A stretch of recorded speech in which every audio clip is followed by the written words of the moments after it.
адамның есімінде энергия жатыр.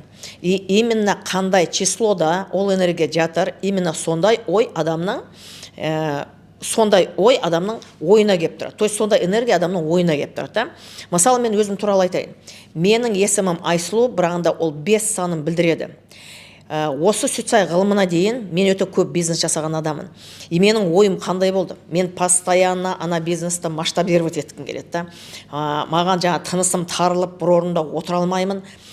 Қаладан қалаға жүргім келеді, өте көп товар әкелгім келеді, 2 емес 5 жаңа магазин ашқым келеді, 5 емес 15 бутик ашып тастағым келеді.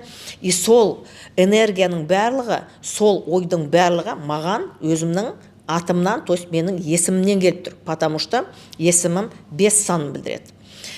Солай жұмыс жасайды энергия. Біз оны қалаймыз ба, біз оны қаламаймыз ба, ол энергия уже бар. То есть ол документте жазылды ма, бітті, біздің санамызға именно сондай программа жұмыс жасайды. Айгүл деген, Надира деген, Айсұлу деген ол 5 санын білдіреді. И бұл жақта заложено уже прям бар ғой, егерде байқасаңыздар, ол адамдар артист сияқты, да. И сіздерге мұны осындай видео түсіру, мастер-класстар өткізу, жаңа 100 адамға, 200 адамға маған қиындық тудырмайды. Неге? Өйткені менің энергиям солай, и прям сен сол энергиядан наслаждение аласың. То есть сен ана халықпен жұмыс жасаған кезде есімің 5 қой, и сен прям артист сияқты солай өзіңді сезінесің, да, и сол моментте кайфовать етесің. Ну қараңыздар енді. Ладно, маған повезло, Аллаға сансыз шүкір, әке-шешеме, что маған осындай есім қойды, да, 5 деген энергия шығып тұр. Но менің ұлымдікі 4 саны шыққан. Сонда бар ғой, ол қанша көтерілем десе де никак не получается, да, көтерілген. Неге? Өйткені 4 деген сан оған энергия береді и алшақтау, жатсынуды білдіртеді. Постоянно не тога жасамайды, ол никак көтерілемайды, да. И пришлось оған прямо барып, сонға заявление жазып, өзінің есімін қалай 3 санына ауыстырды, бітті, постепенно көтеріле бастады. Аллаға шүкір, бүгінгі таңда ол не сияқты коучинг. Міне сіздерге прямо живой пример, живой кейс деп айтсам да болады. Содан кейін енді осы уақытқа дейін елдің барлығы уже біледі, сіздер де білесіздер, мен немен айналысатынымды. Өте көп адамдар жаңа консультацияға келеді, өте көп коучинг өтеді. Сонда бизнестің, представляете, бизнестің есімі егер де вдруг сенде сондай 4 саны немесе 7 саны шығатын болса, ол алып береді саған доход. Но өзіңнің ойыңдағыдай болмайды, да. Неге? Өйткені ана есімнің энергиясы соны ұстап тұрады. То есть сен масштабқа шығып кете алмайсың. Поэтому бұл жақта өте маңызды. Бұның бәрін түгіл әр қазақ білу керек. Бұны санатқызу керек, бұны есептеткізу керек. И вот сол кезде сен уже саналы түрде өмір сүресің. Енді тағы да бір қызық жағдай болды, оқиға. Біреуге кесарево жасайтын болды.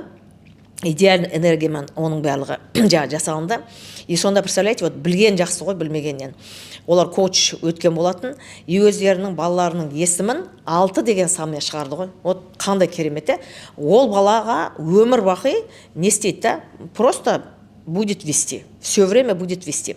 Сен оны қалайсың ба, сен оны қаламайсың ба, ол всегда Алланың нұрының астына жүреді, и ол адамның всегда жолы болғыш адам. И енді мына жақта момент. Егер де вдруг ол адамдар бизнес ашып, жаңағы өздерінің балаларының есімімен сол бизнесті, магазинді қоятын болса, бітті, автоматически ана магазин көтеріле бастайды. Сатылым өте көп болады. Ғылым келді, қолымызға нақты инструмент берді, құралды біздің қолымызға берді. Сен оған сенесің ба, сен оған сенбейсің ба, бұл энергия жұмыс жасайды. Сондықтан да тезірек жетістікке жету үшін, алшақтамау үшін, кризисқа ұшырамау үшін өзіңнің есіміңді санатып білген жөн болады. Енді міндетті түрде комментарийға жазып кетіңіздер. Сіздерде бүгінгі таңда не дұрыс емес өмірлеріңізде. Мүмкін сен 6 саны шығарсың, 6 деген адамға өмір бақи везет, мен оның алдын айтқан болатын. Но егер де сенің есімің 4, не болмаса 7, не болмаса жаңа 8 саны шығатын болса, ол постоянно табанды еңбек. Вот сол еңбек арқылы жетеді ол. Өйткені сондай информация келіп тұрады, да. 9 болса, ол өте жоғары эмоция. Значит, мүмкіндік болатын болса, ол есімді ауыстыру керек. Хотя бы бір сен жаңағы нені әрбін ауыстыратын болсаң, уже сенің есіміңнің энергиясы ауысып кетеді. Энергия ауысты, бітті, сенің санаңдағы ойың өзгеріп кетеді. И объективті осыған плюспен жұмыс жасайды. Сондықтан да міндетті түрде комментарийға жазып кетіңіздер. Бүгінгі таңда сіздер қандай энергияны проживать етесіздер? Ол өте маңызды.